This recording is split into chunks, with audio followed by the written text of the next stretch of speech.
अस्सलाम वालेकुम, क्या हाल चाल है सब लोगों के। क्रिकेटिंग फील्ड में एक बड़ी खबर आई है कि ज़ैनब अब्बास को डिपोर्ट कर दिया गया है इंडिया से। अब डिपोर्ट किया गया है या वो थ्रेट्स के बायस खुद मूव हुए हैं, ये तो बाद में पता चलेगा। मगर इंतहाई अफसोसनाक खबर है और जिसको जितना कंडेम किया जाए कम है। एक स्पोर्ट्स जर्नलिस्ट जो यहाँ से कवर करने गया है, पाकिस्तान का वाहिद सहाफ़ी है जो आपके स्पोर्ट्स को कवर करने गया है, और उसको भी धमकियाँ इतनी मिली कि उसको वापस आना पड़ा। इत्तलात के मुताबिक वो इस वक्त दुबई पहुंच चुकी हैं और बहुत ही थ्रेट्स के अंदर वो उनको निकाला गया है सेफली। एंड ये जितना इसको कंडेम किया जाए कम है। अब वजह क्या बनी है, और वजूहात कई सामने आ सकती हैं कि उनकी कोई फैमिली रीज़न है, कोई पर्सनल रीज़न है जिसकी वजह से वो जा रही है, बट ऐसा नहीं है। जो असल स्टोरी जो सामने आ रही है वो ये है कि उनको थ्रेट्स दिए गए हैं और उनको जान से मारने की धमकियाँ दी गई हैं। अब वो जान से मारने की धमकियाँ क्यों दी गई हैं कि उन्होंने कोई 10 साल पहले आज से ट्वीट किए थे कि भाई इंडिया के खिलाफ था, या इंडिया के हवाले से था कि भाई बॉलर नहीं बन सकते या गोश्त नहीं खा सकते वगैरह वगैरह। इर्रिस्पेक्टिव ऑफ दैट कि भाई उसको उस पर तो माफ़ी मांगती है नहीं मांगती है, वो तो बात की बात है। सबसे पहले तो ये बताया जाए कि किस कानून के तहत उसका फिर वीज़ा एक्सेप्ट हुआ। अगर वीज़ा एक्सेप्ट किया गया था, क्या उस वक्त ये चीज़ें नहीं देखी गई थी? और अगर ये चीज़ें एक्सेप्ट कर ली गई थी तो फिर उस वक्त आप ये रेस करते। उस वक्त भी रेज नहीं हुआ। अब जब एक बंदा, आपने एक मेहमान को बुलाया, अपने घर बुलाया, और उसके बाद उसको बेइज्जत किया, तो ये तो भाई इंतहाई कोई नामाकूल हरकत है भाई। अगर आप नहीं देते वीज़ा कि हमें ऑब्जेक्शन है कि इसने ये इस तरह की हरकत की थी, समझ में भी आता है, वैलिड पॉइंट था, वो माफ़ी मांगती, वो आ जाती। आपने इशू कर चुके थे, वो वहाँ पे एक दो मैच कवर भी कर चुकी थी, उसके बाद आपने उस पर इतना प्रेशर डलवाया कि उसको मजबूरन मुल्क छोड़ना पड़ा। और ये जो आइडियोलॉजी बनती जा रही है ना इंडिया और बीसीबी की, कि भाई बीसीसीआई की, कि इतना पॉलिटिकल इसको बना दो हर चीज़ को, कि हर चीज़ में एक इशू बन जाए।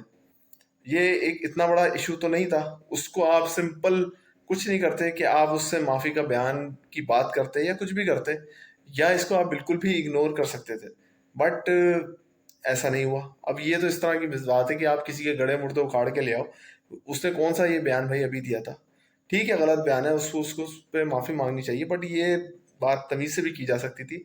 डेथ थ्रेट्स देने का क्या मतलब है भाई? उसने अपना ट्विटर यूज़ किया है, उसका पर्सनल राइट है कि वो कुछ भी कह सकती है, मगर अगर ठीक है नहीं कहना चाहिए, बट उसके उसके ऊपर इतना तो डेथ थ्रेट्स नहीं देने चाहिए थे ना कि भाई उसको मुल्क ही छोड़ना पड़ जाए।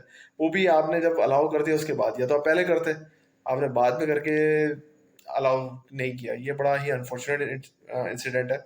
और पाकिस्तान के वैसे ही सहाफ़ियों को वीज़े नहीं मिल रहे, और वैसे ही उनको पे इतनी बात की जा रही है, और उसके ऊपर फिर ये मामला हो गया। ये जो हिंदुस्तान आइडियोलॉजी है, जो आपके बीजेपी के जो भी लोग करवा रहे हैं या जो भी है भाई, इसको पॉलिटिक्स को क्रिकेट से प्लीज़ पाक रखें। ये इंडियन क्रिकेट बहुत आगे जा सकती है, इंडियन टीम बहुत आगे जा सकती है, बट ये चीज़ें हटनी पड़ेंगी, और आईसीसी को भी सोचना पड़ेगा कि भाई ये चीज़ों का क्या ताल्लुक है क्रिकेट से। क्रिकेट को आपने पोल्यूट करने के लिए अगर कोई चीज़ें करनी है, तो फिर तो आप ये सब करते रहें, वरना आप सफाई रखेंगे जितना, उतना सबके लिए अच्छा है। क्योंकि आज अगर ये इंडिया में हो रहा है, तो कल को अगर कोई इंडियन जर्नलिस्ट किसी मुल्क में ट्वीट कर दे और कुछ भी उसके प्राइम मिनिस्टर उसके लोगों के बारे में लिख दे, और फिर वो उस मुल्क में जाए और उसको फिर बेदर करके निकाला जाए, तो फिर आप सोचो आप लोगों को कैसा लगेगा। तो ये अच्छी चीज़ नहीं है, और इसको जितना कंडेम करें कम है। इस पे ऑफिशियल आईसीसी का क्या स्टेटमेंट आता है, उसका वेट करना पड़ेगा, और बीसीसीआई इसके ऊपर क्या बोलता है, इसका भी वेट करना पड़ेगा। लेकिन इस पे एटलीस्ट सब लोगों को सोचना पड़ेगा कि जर्नलिस्ट के ऊपर आपने इस तरह की बातें नहीं करनी, वरना आपके सहाफ़ी एक मुल्क से दूसरे मुल्क नहीं जा पाएंगे। ना वो क्रिकेट कवर कर सकते हैं, ना वो फिर कुछ और कवर कर सकते हैं। सब लोग अपना ख्याल रखेंगे, और जनाब अब्बास के भाई हम वही बोलेंगे कि जनाब अब्बास स्ट्रांग रहें और इन चीज़ों से ना डरें।